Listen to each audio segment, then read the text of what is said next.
Hello and welcome to the Road to the Garden podcast. I am Matt St. Jean, joined here by Tommy Godin, as always, and our special guest, our Georgetown writer, Zach Penrice. Welcome to the show, Zach. Matt, Tommy, good to be with you. It's been a tumultuous season, but happy to finally join you guys to talk a little Georgetown hoops. Yeah, that we wanted to find some time in here to talk about where Georgetown is in a little bit of detail. And with a game against DePaul Thursday night coming up, this felt like the perfect time to dive into it. We are going to be talking about that. Before we do that, we're going to hit you with some instant reactions here right after the mic'd up game between Xavier and St. John's. Xavier won 84-79. We're going to talk about Villanova UConn game from earlier, some other Big East news, and look ahead. That's what we got on tap for you guys, and obviously plenty of Georgetown content in here. Before we do that, just a couple reminders. First, we've teamed up with SeatGeek this season to get you the best deals for tickets to your favorite teams. SeatGeek takes the confusion out of buying tickets, and they're here to give you some great deals. Get in on the fun and head over to SeatGeek, download their app, and use code NCAA Hoops Digest for $20 off your first purchase. Also, this podcast is presented by House Enterprise in partnership with House of College Hoops. Head over to our site, house-enterprise.com, for more info. That's where you're going to find all of our writings with Zach putting out some great content for all of the DMV sports, not just Georgetown. He's got you covered for everything there, so go check out his stuff and all of our other stuff there. I think we should get into this game tonight, the one that we are instantly reacting to, the one that just happened. Zach, I want to start with you here because I want your first thoughts on just the mic'd up part of this and on Mike Anderson and Sean Miller as coaches. Yeah, I mean, well, it's a great idea from the Big East, right, and from Fox to do something like this where it's almost like an NFL red zone situation. You hardly go to commercial. Everyone's mic'd up. It's a great idea. But yeah, I mean, I think like we were kind of talking about a little bit off the air before the show. I mean, the vast contrasts of these coaches and kind of how they were managing their huddles and how they were talking to their teams was pretty eye-popping and pretty surprising, but also at the same time, not so surprising. I mean, Sean Miller's second stint with Xavier, plugging his players into positions to be successful. And like, you look at a team like Xavier, I mean, they're the best team in the country at sharing the basketball and assists per game. They're number one, and they play like it. And so that's just a recipe for success. And so they come out on top again tonight. And I mean, easily one of the more dangerous teams in the Big East. There's no question. Yeah. Tommy, you had a thought there? Yeah, I'm just looking over the scores for these games, and I just want to take a second, going completely off topic. Just bear with me for 1 minute. I was looking for the final, Xavier and St. John's. I stumbled across the Gonzaga. Did you guys see that? No. Yeah. Matt, they won 120-42. Against who? Eastern Oregon. Do they play the same conference as Portland Bible? Dude, you have to imagine. I'm sorry. I have all these notes down. I was following along in that game, the stat broadcast, but that just took me back a second. Good. No, that's the largest win in Gonzaga history. They're saying that today. Wow. Mm-hmm. Potential future Big East school, Gonzaga. Yeah. No wonder Drew Timmy's in the Player of the Year conversation for the last decade. But this Xavier St. John's game, it looked like St. John's was trying to like hand Xavier the win, and Xavier just didn't want it. They were up by 18 at one point.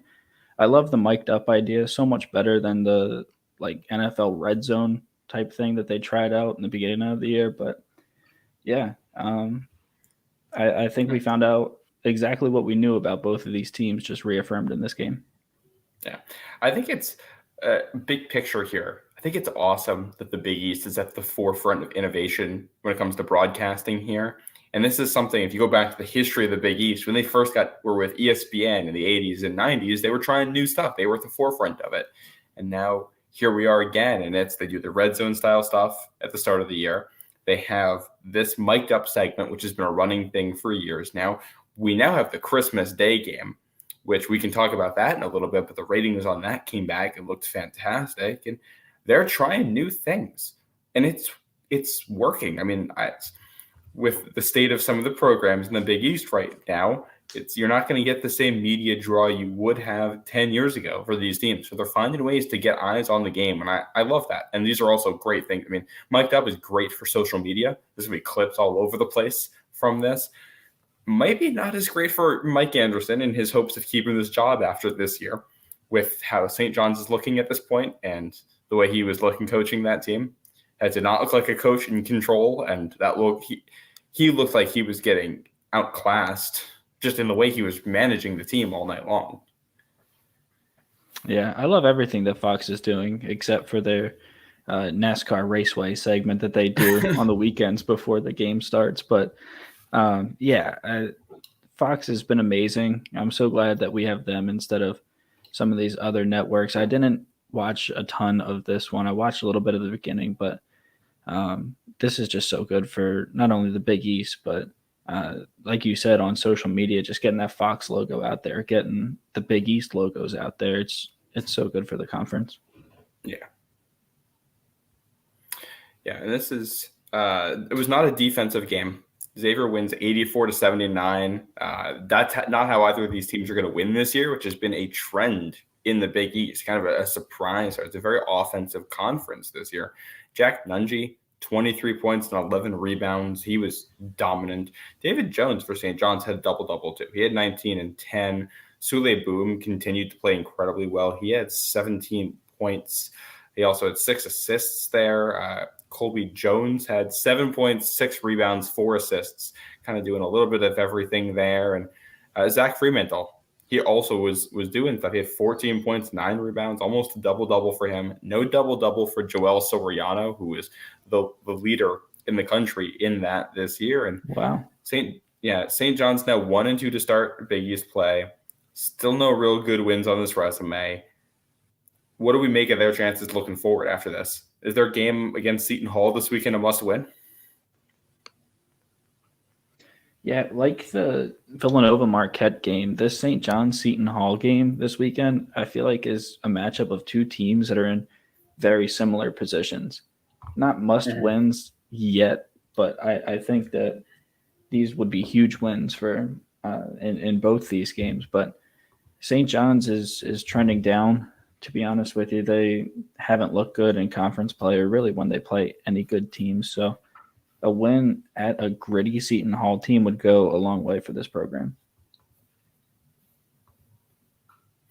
Yeah, we're going to talk about that one in a little bit. Let's talk about the other game that happened here tonight very briefly. Villanova at UConn.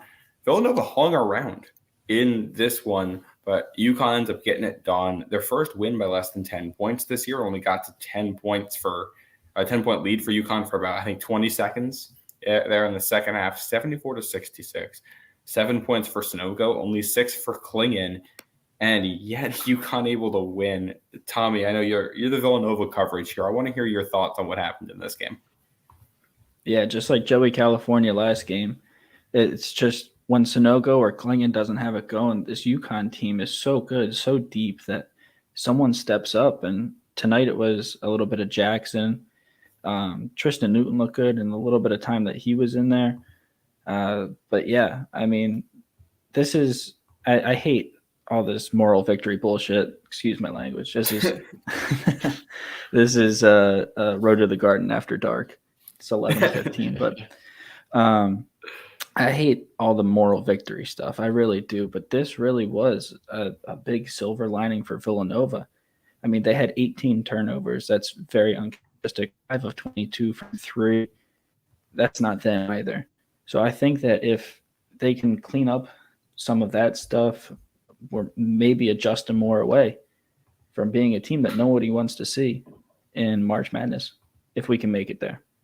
Yeah, that's the big question. Zach, from your view from the nation's capital up I-95 to Philly and up to Connecticut there, what's your perspective on this one? 100% agree with Tommy. Villanova is 7-6. They don't look like a team that's 7-6. They got to be the scariest team that's one game over 500 in the whole country. And I mean, a team like UConn has had a couple of scares to kind of get started and get the ball rolling in Big East play. I mean, Georgetown had a 7-point lead on them in the second half last week.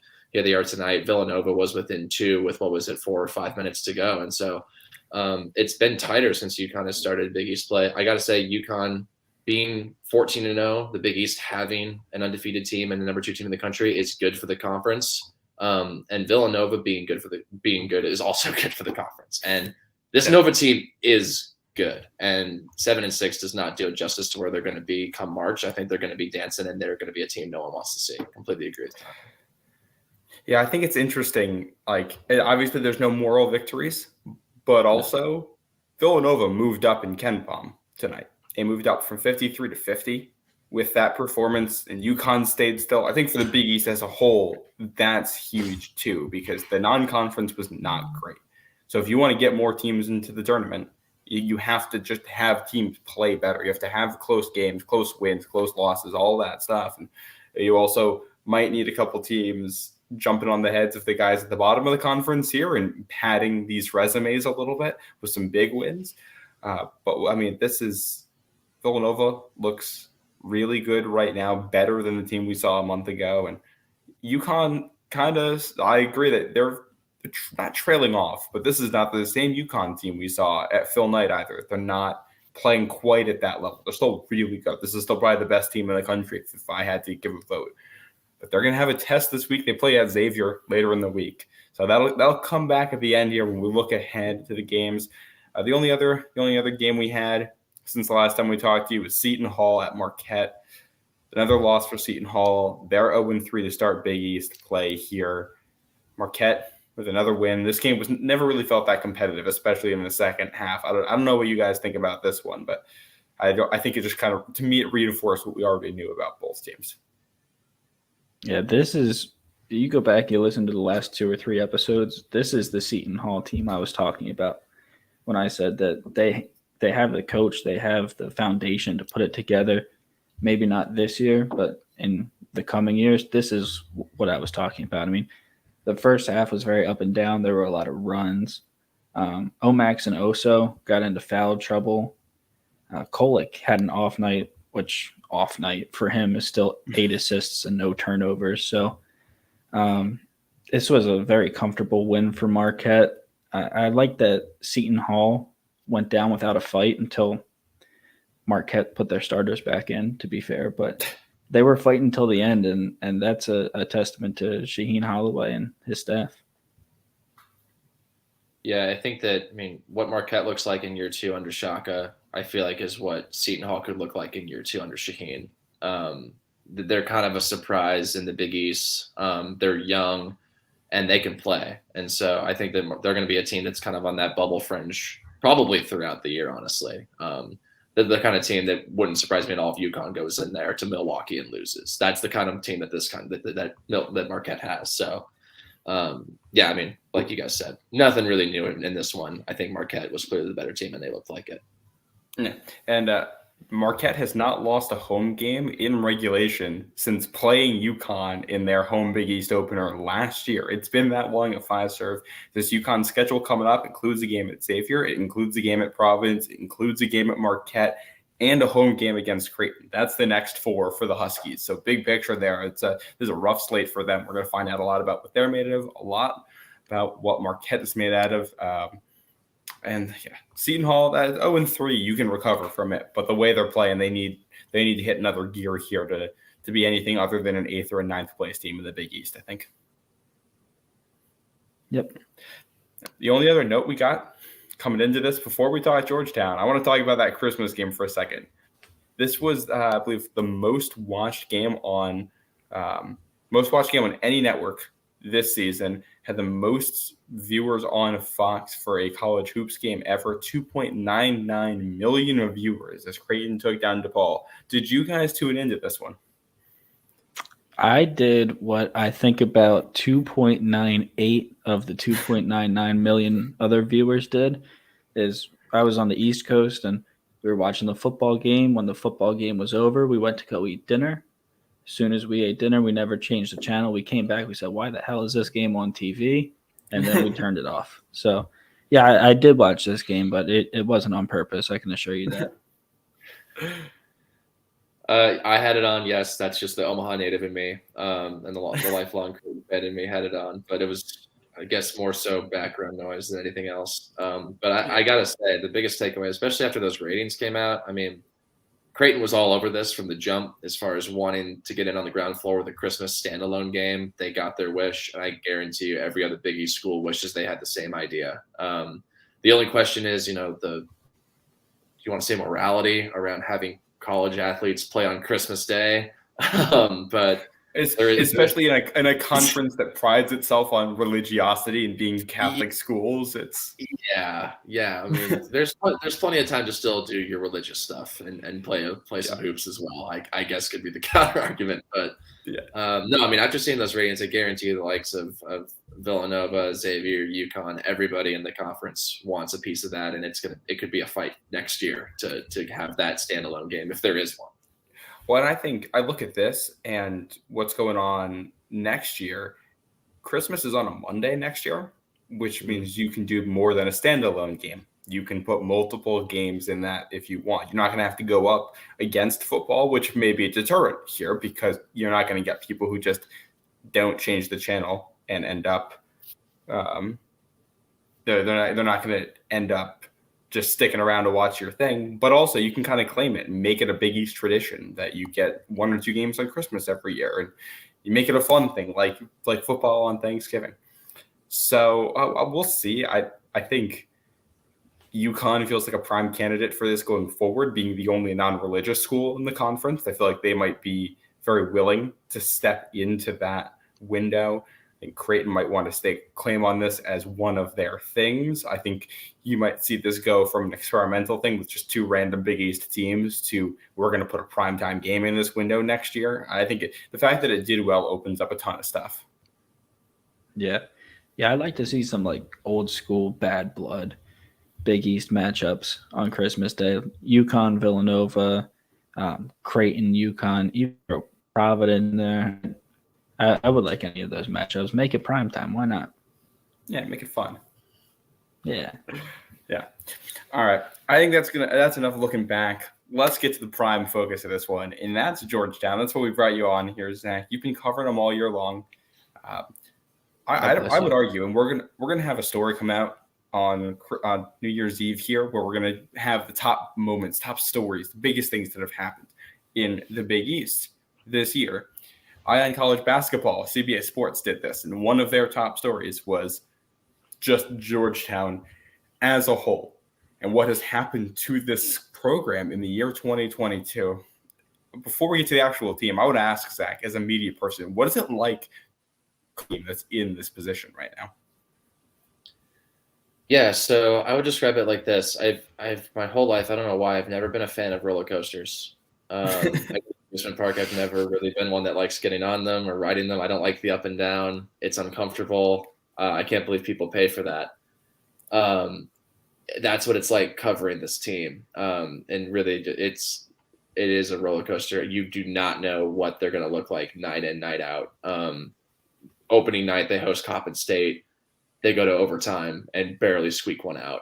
A few weeks later, they play American at home. It's a DC matchup. American is 10 minutes away, and American beats them for the first time in 40 years. I mean, it's been like that all season long. The very next game, they go to play Texas Tech on the road in Lubbock. They're down by 28. They come back and cut it to a 1-point game and end up losing at the very end.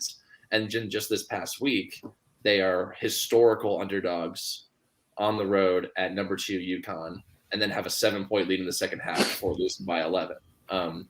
It's been all over the road. They're 5-8 on the year. They're 0-2 in the Big East. They are 0 for their last 22 in the Big East Conference. They haven't won a conference game, of course, since the Big East title game in 2021. With all that said, that streak could end tomorrow. And I think it's really a 50-50 shot that it will. They're at DePaul. They're in Chicago tomorrow. It's one of the more winnable games they've got on the schedule left. But again, I have no idea what Georgetown team is going to come out tomorrow. If it's the team that played American on the Wednesday before Thanksgiving, it's not going to be good. If it's the team that played UConn last week, they're probably going to beat DePaul by 15 or more. It just depends, and you have no idea. So it's been a roller coaster, night in, night out. Yeah, and it seems like it's been more valleys than peaks with this roller coaster too. And at 656 days since Georgetown's last Big East win, that counter just keeps on going up. From having your front row seat there to cover the games and actually get to see this team in person, is there anything that stands out to you about what they're doing on the court that's a consistent theme as to why they've struggled like this?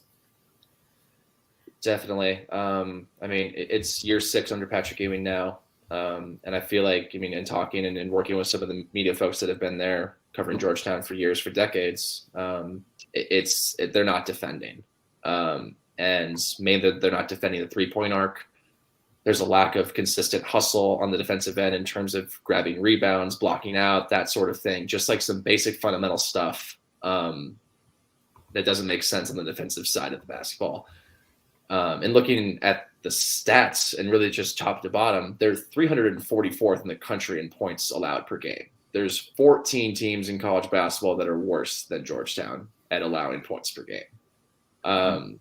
And so it's really not much more complicated than that. This team can score, they can play, and they're pretty fun to watch, but they can't defend consistently. And that's been the biggest glaring issue.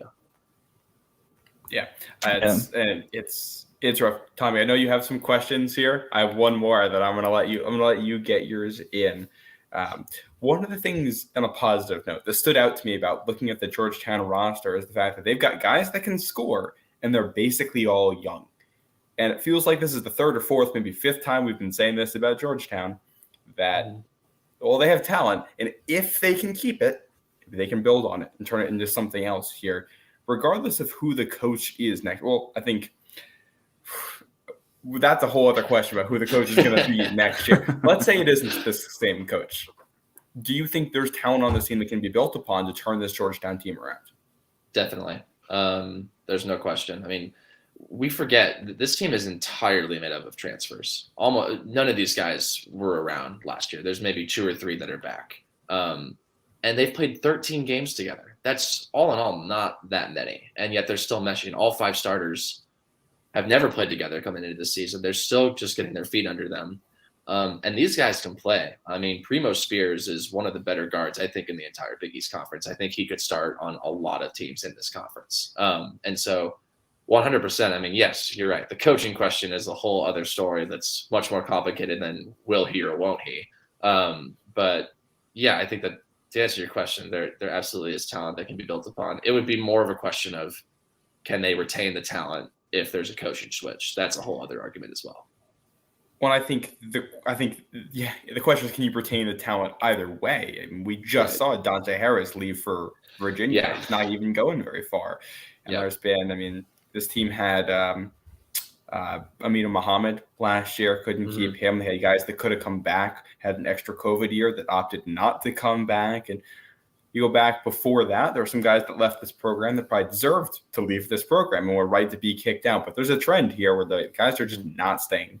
And it's hard to build a program when guys aren't there year after year. But that's the responsibility of the guy at the top.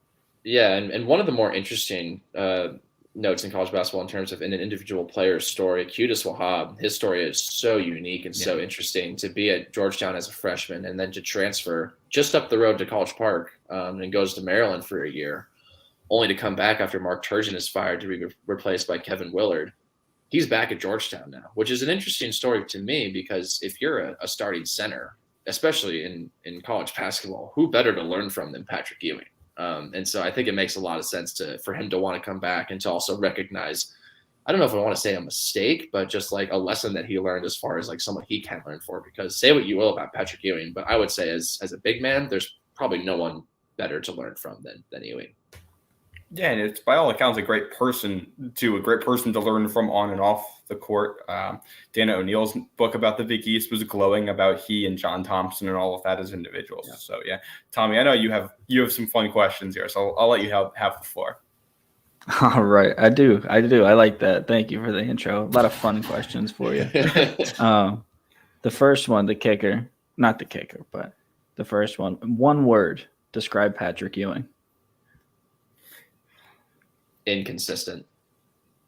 I like that. I like Yeah, that a seems lot. There fair. seems My second answer would be legend. that's where I thought you were going to go with the first answer. My answer was going to be just large. It depends.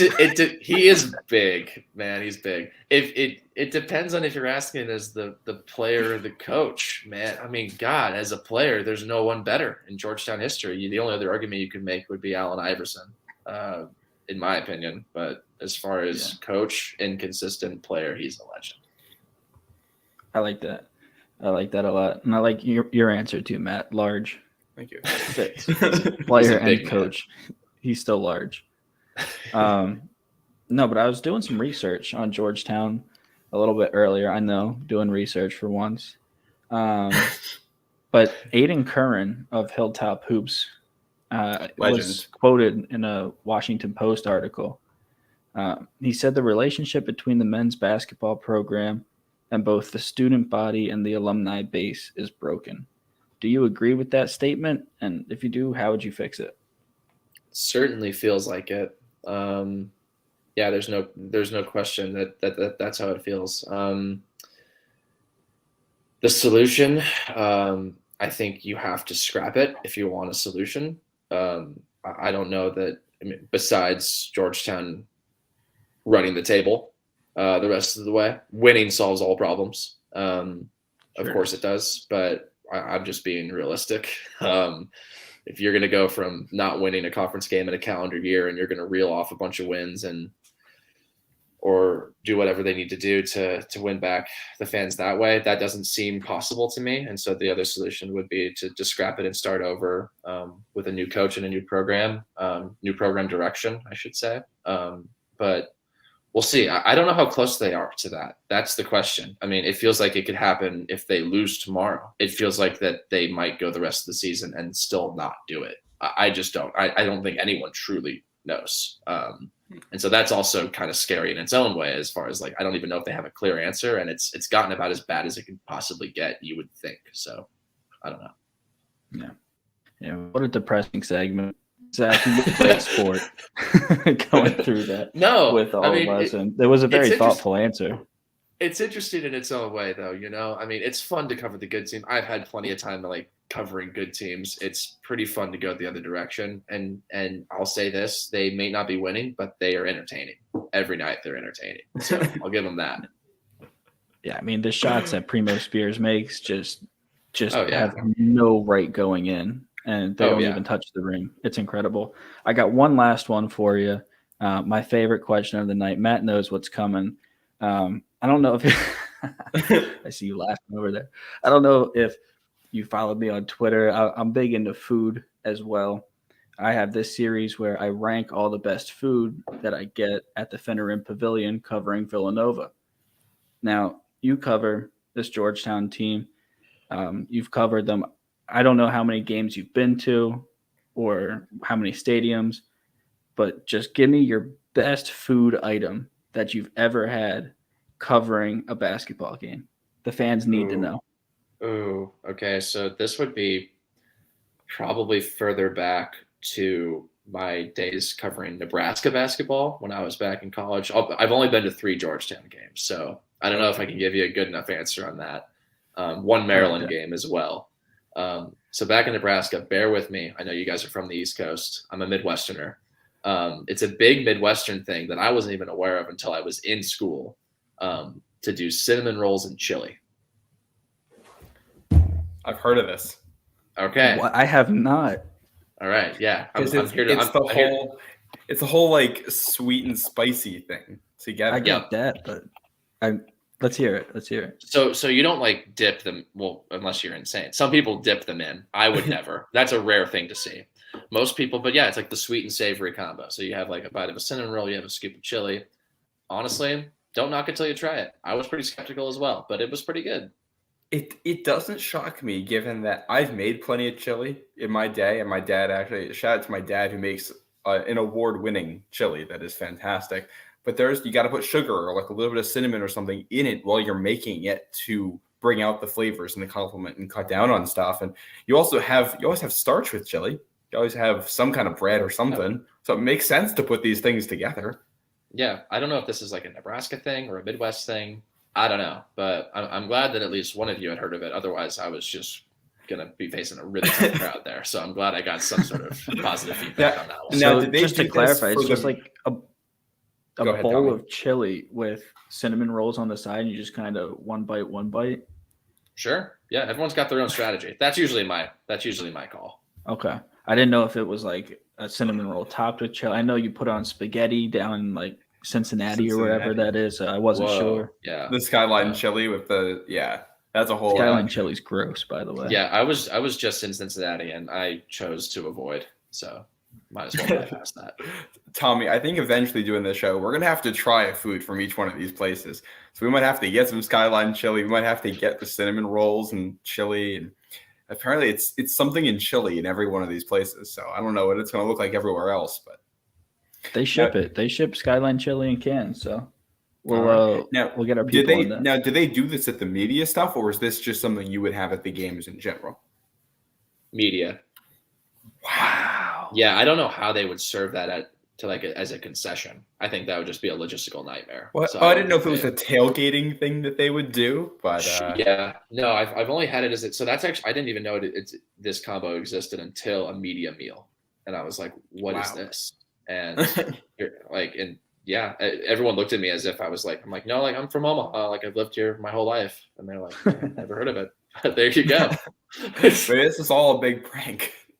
Yeah, that's kind of how it feels sometimes with some food around there. But yeah, I will say while we're talking food at Georgetown, I went to a Providence Georgetown game to cover it back in college, 2018, and it was an early afternoon game. It was a noon game, so they had breakfast as the media spread, and it was delicious. I'll tell you that much. It was gourmet eggs and all kinds of various treats you could have. I was impressed. I still remember it, so that tells you it was good. Yeah, the spread at Capital One is a professional setup. I mean, it's the home of the Caps and the Wizards, so they got to go all out. Yeah. Any other good foods from the other sports you've covered, or have you been to anything else live, or is it just college basketball? Can we turn this into a food podcast? It's heading that direction. I'm down. I will say I've only gone to Georgetown and to Maryland so far this year. Georgetown greater than Maryland. I'm going to throw George Washington into the mix soon as well. We'll see what they can do. But so far, so good. No complaints. I like it. Before we're going to talk about the specifics of this Georgetown DePaul game, but to wrap up just talking about Georgetown here, we're going to have to put you on the spot with a definitive answer here. Is Patrick Ewing the head coach of Georgetown basketball next season? No. You don't think so? I think that what does it say to your program if you, let's say, like win 3 conference games in 2 years, and we're gonna stick with this, and guy that might be optimistic, right? And we're gonna stick with this guy for a 7th season. Like as far as the earlier question of we've lost the student body, we've lost the support of the alumni base. Do you think you're going to get it back by keep rolling with the same thing that you've been rolling with? I mean, there's no way. I mean, to go along with that, though, they're in a bit of a predicament. Patrick Ewing makes just under $4 million a year. If they let him go either during the season or at the end of the season, they owe him about $11.5 million, which is not nothing. Georgetown has a good endowment, and it's not a poor school by any stretch, but that's a lot of money. And so there's a lot of other factors at play here, not to mention that he's the best player from the best Georgetown team of all time. That is obviously a huge factor of the 83 team, or the 84 team, I should say, that won the whole thing. So there's a lot of factors at play, but the gist of it is, no, I don't think he can be the coach next season. Yeah, I think you got to find a way to get him out. I mean, especially now that you're at the point where you're giving away free tickets. Georgetown, you can't do that 2 years in a row and look yourself in the mirror as a program. And that game where they did the free tickets to DC residents was, I believe, the lowest attended game of the season. To be fair, it was a Wednesday night game against Siena, so it was a light crowd. Yeah, but hey, and you know what? Georgetown won that game, right? They did. They did win that Not game. Something Seton Hall can say. Seton Hall did not beat Siena this year. Gene Holloway's out here catching strays. Circle the calendar when Georgetown Seton Hall play that game. Oh, that'll be an interesting one. That might be a battle of which coach hates their team more. My money's on Shaquem. Yeah, always. I want to get him mic'd up in the future. Oh my God. That has to happen. He and Dan I'll Hurley. pay for that.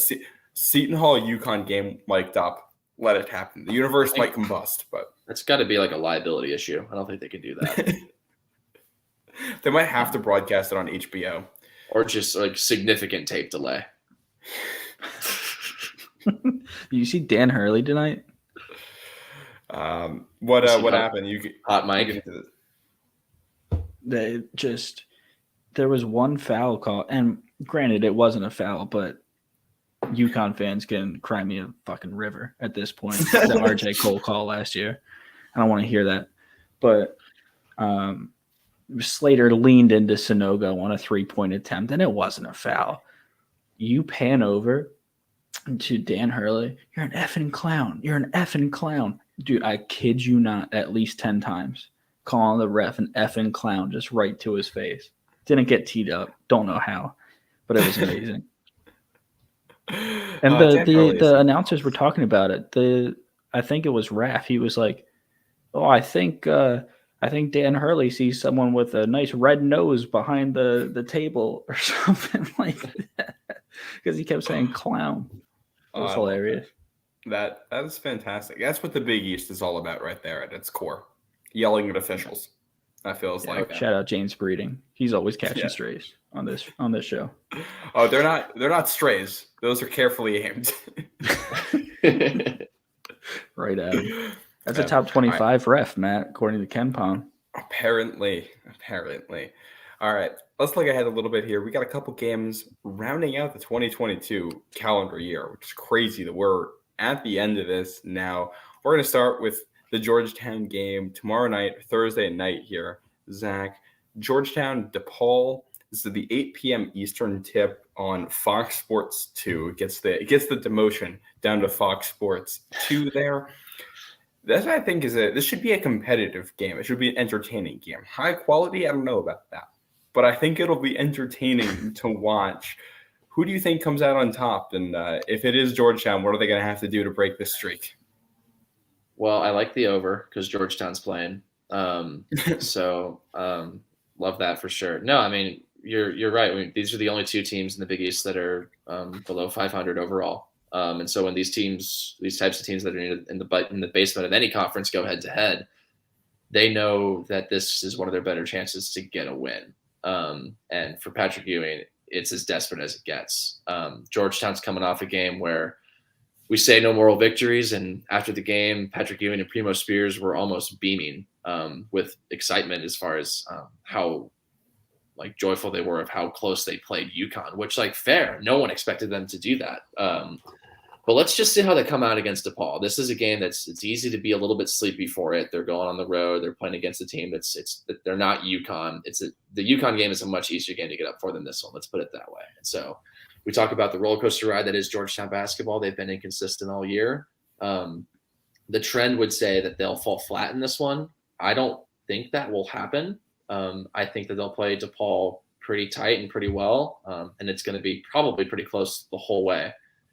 In order to snap the streak, they got to play better defense. It's really not much more difficult than that. It's got to come down to the defensive side of things, and can they get the stops when it matters? In the UConn game, they started making everything the last 5 minutes, and Georgetown could not get those stops. And so you need what you need every night out of Primo Spears and Brandon Murray. And as I have about half the games this year, it feels like a 50-50 shot to me if Georgetown's going to get the win here or not. But that's how a lot of their games feel. Coin's got to land on the right side one of these times. Feels like it has to. It keeps landing on tails. So one of these times you got to figure it's going to land the other side up. Exactly. Yeah. Tommy, what do you think about this one? Yeah, I mean, it's not just Georgetown. I mean, both of these teams are sputtering coming into this one. They're both on a 3-game losing streak. Georgetown averages less than 70 points on the road, even though they are good offensively. But DePaul is good at home. They've won 4 of their last 5 games at home. They average over 7 steals per game at home, which is kind of crazy to me. And Georgetown tends to turn it over often. These are two good offenses, bad defenses. DePaul's 4-point betting favorites, 6-point favorites on KenPom. Give me DePaul on this one. It's crazy when you look through the KenPom sheets for both of these teams. DePaul has one win over a team in the top KenPom top 150. Georgetown has one win over a team in the top 200, and that's 199 Siena there. So these teams are just not beating good teams, and they're both. Georgetown's at 167 right now. We do this. DePaul's at 124. DePaul feels like the better team and is at home, but I'm going with Georgetown here because DePaul's losses to Duquesne and Northwestern are bad, like really bad. This is a team on short rest. Look, this DePaul schedule has the team playing on Christmas, then during the week, and then on New Year's Day against Providence. This is a brutal schedule for DePaul. I think they're going to get a little bit worn down. I think they've been playing worse ball, even though Georgetown's been on a losing streak here. I'm saying the streak ends at 657 days for the Big East win, and Georgetown's going to get this one. I like it. I realized I did not throw in a prediction at all in my breakdowns for that. I'm going to counter Matt and say I think as much as I am hoping Georgetown can maybe end that streak, I'd be crazy to pick a team that's lost 22 conference games in a row.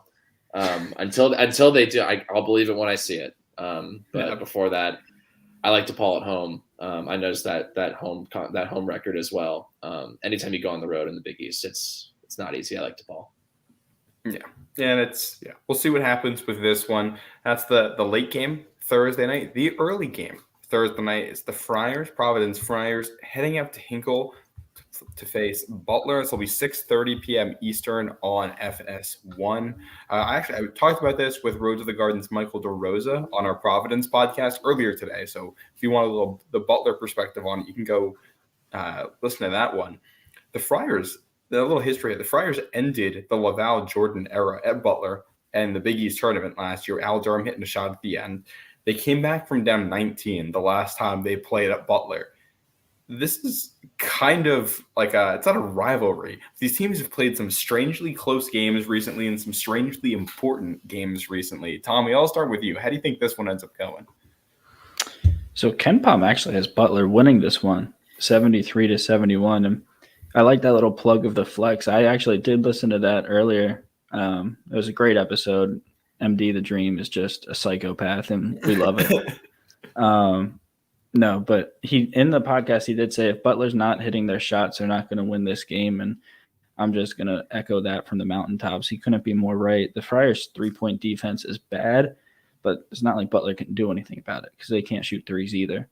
I got a question for you, Matt. Is this a must-win for Butler? I think it might be. The way the Butler schedule lines up, you have to take advantage of your opportunities at home because you can't get in a hole here. They got a really rough schedule to start Big East play. You don't want to dig that. And this is one of those games that is winnable. Even though you're probably playing a better team, you can win it. I think you've got to take the opportunity while it's there.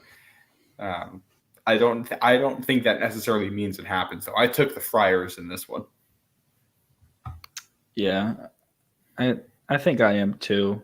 They're just the better team.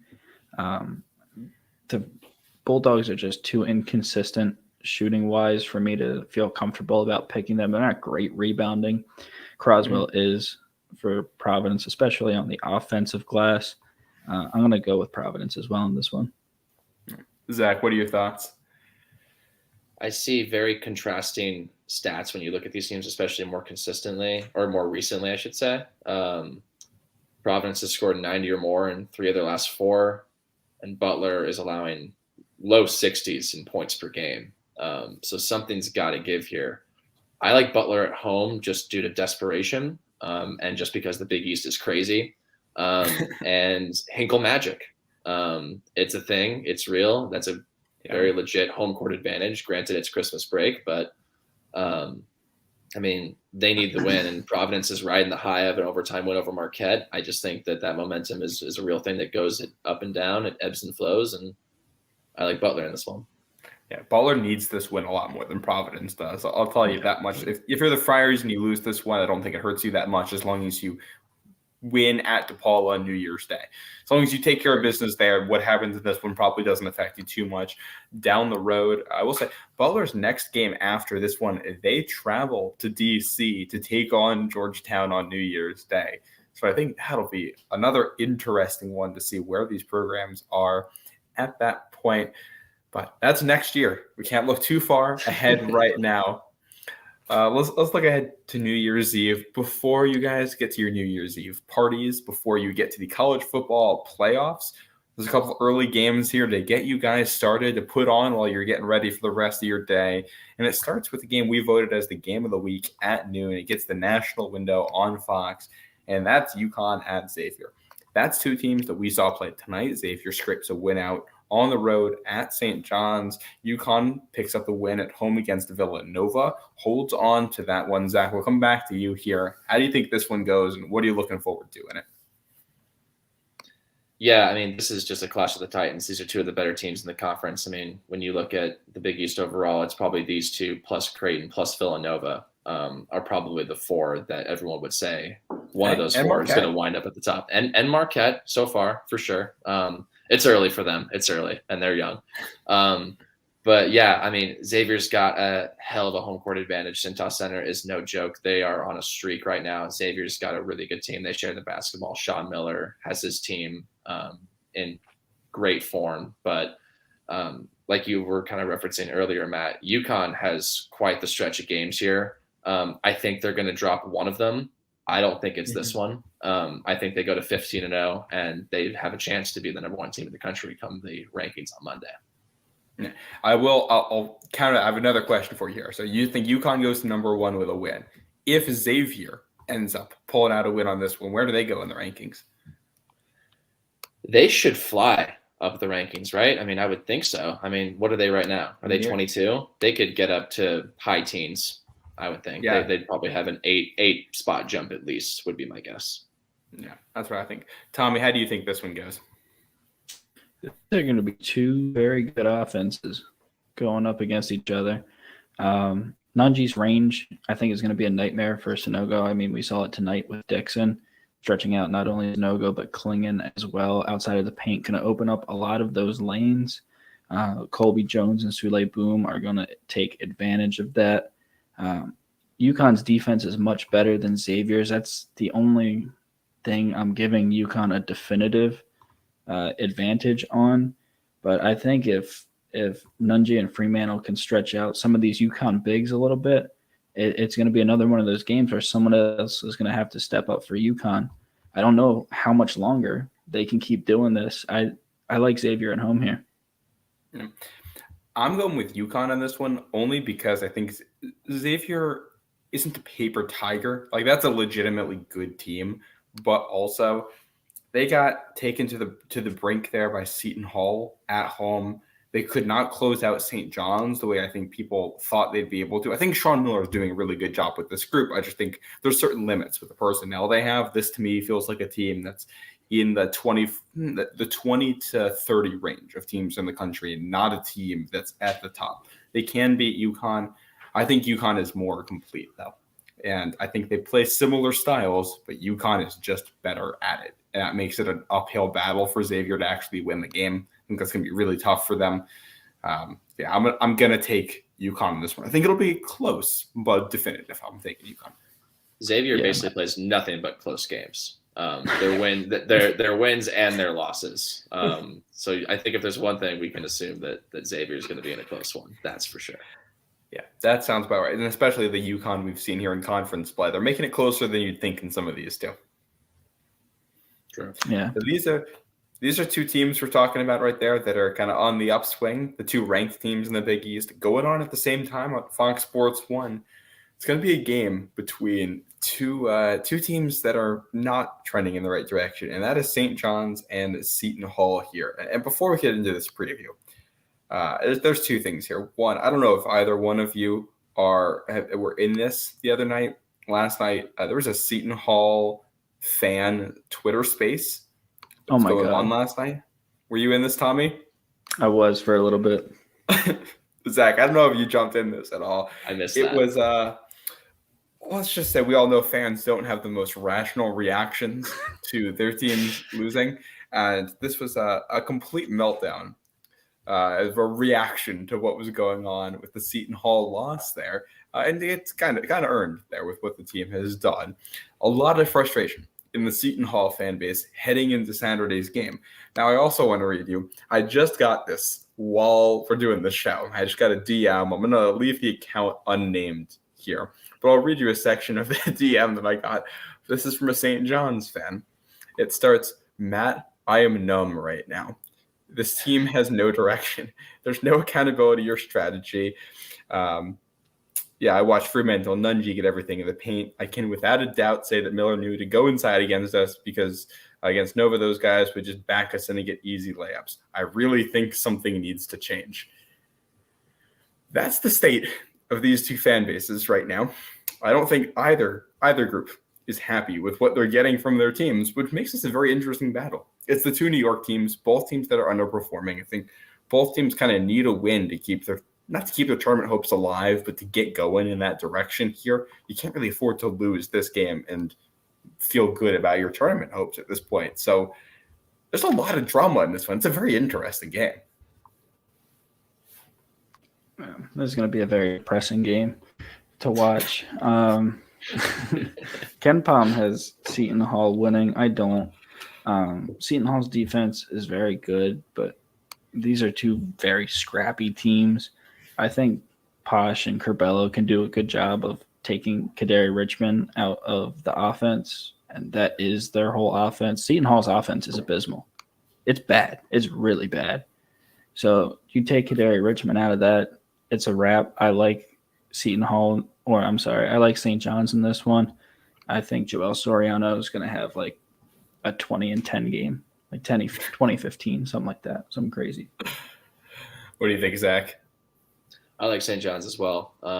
I think in terms of the fan bases and where these teams are at overall, it's similar as far as this particular season, but in terms of outlook, I don't know how similar it is. I mean, I think Seton Hall is in a pretty good position to have success, maybe not this year, but beyond. I do trust in the Shaheen Holloway experiment, if you will, to bring back the native son from St. Peter's. So we'll see how it goes. Obviously, it's off to a little bit of a rocky start, and their offense is really tough. They won a game this year when scoring 45 points. So that's all you really need to know. Yeah. But in this game in particular, I like St. John's in the New York battle. So I like Seton Hall in this one, mostly because I think Seton Hall's coaching is better. I don't think it was a very flattering picture of Mike Anderson that we saw tonight.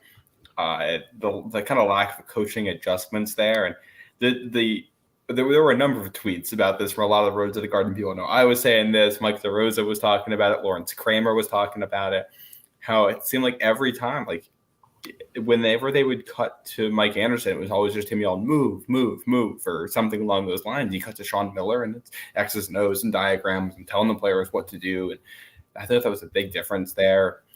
Shaheen Holloway's had issues getting, I think, buy-in from his players and the consistent effort. So that's concerning. But at the same time, it's the Seton Hall defense that has been really, really up and down when they can't force turnovers. And they're going to force turnovers against Seton Hall.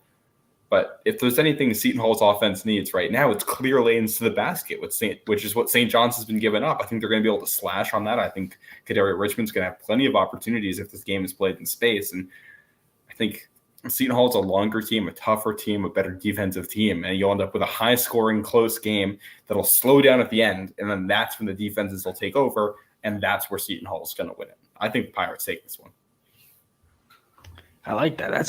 That was well thought out, Matt. Look at you, man. The clock just struck midnight on the East Coast, and you're out here just cranking out stats. This is what we love in a podcast host, man. But yeah, I don't know. I like Seton Hall, but nothing would surprise me in this game. A blowout either way or a close game either way. Nothing would surprise me here. Hey, sorry, go ahead, Matt. No, you're all you.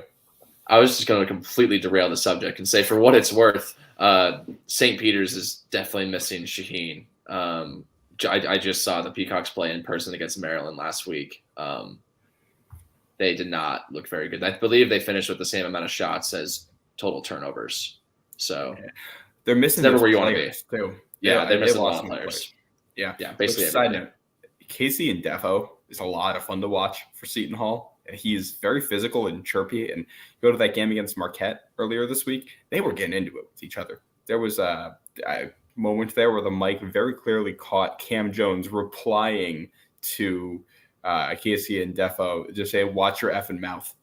And that's a familiar theme for both of these teams. So we might, the next time they play each other, Seton Hall and Marquette, we might get some ejections. That's where that's at with those two coaches and the way they like to play. And I love that about them. Like you said, clock struck midnight. So we're going to get you out of here with one more preview. We're talking about Marquette. They're going on the road here to play Villanova. Do I have that right, or is it at Marquette? Oh, it's at Villanova. It's at Nova. Yeah, I think this is a really interesting game. This actually got my vote for game of the week, which I think is a little bit off. It's different there, but this feels like two teams right in the middle of the pack in the Big East with hopes of moving right on up. These are teams at the high end of the middle of the pack or the bottom of that top tier, however you wanted to decide it. And these teams had some good games last year. I like the coaching battle. Tommy, we'll come to you in a second. Zach, I'll let you start off our final segment here. What do you think about this? I feel like it's interesting where these teams are at, and I feel like they're in opposite positions of where we thought they might be in terms of record at this point, which is really interesting to me. The fact that this game is in Philly, it's at the little place right it's on campus at Nova. That's such a hard place to play, especially for a young team in Marquette. Villanova's got this one, I think. Similar story to the St. John's game that Villanova had not too long ago. I think that it's Nova by double digits. Tom, that's what we like to hear. But yeah, I mean, this week, like from Wednesday on, there's a lot of games of teams that are in very similar positions. It goes Georgetown, DePaul, Villanova, Marquette, and you get the idea. St. John's, yeah, and UConn, Xavier, the two ranked teams. Exactly. And these are two more good offenses, two top 15 offenses. I think that this is a must-win game for Nova. When you look at your schedule coming up here, there's a lot of winnable games. This is time to go streaking. If you want to make the tournament, if you want to be that 8 seed that does what North Carolina did next year, it needs to start now. They got Marquette on Saturday, and they got Georgetown, Xavier, DePaul, Butler, Georgetown again, St. John's, Providence, Marquette. This is a stretch of games. You can't afford to drop 4 or 5 of these games. You gotta win, and you gotta win now. And I like Villanova in this game. 70 points is going to be the sweet spot for Villanova. Marquette isn't great on the road. On average, Villanova is letting up 60 points at the Finneran Pavilion this year. They've never allowed more than 70 this year. So when Villanova plays teams that are around Marquette's defensive efficiency and KenPom, they score anywhere from 67 to 77 points. I like Villanova in this one. I think Eric Dixon's going to continue his path of rage on smaller bigs in the Big East, and I also like Villanova by 5 to 10 in this one. I think this is really interesting because when you play Marquette, they're so good at home, you can never bank on getting a win up at Fiserv. You don't want to be in a position where you need that win. So you want to win the home games when Marquette comes to visit you. We just saw Villanova beat a team that also likes to play up-tempo and press in St. John's, but this, I think, is a better coached version of that. So it's that test that Villanova just got from St. John's, but then leveled up in what it likes to do. It's also, this is the battle of the scrappy white guards in the Big East, Tyler Kolek and Chris Arcidiacono there, going back and forth.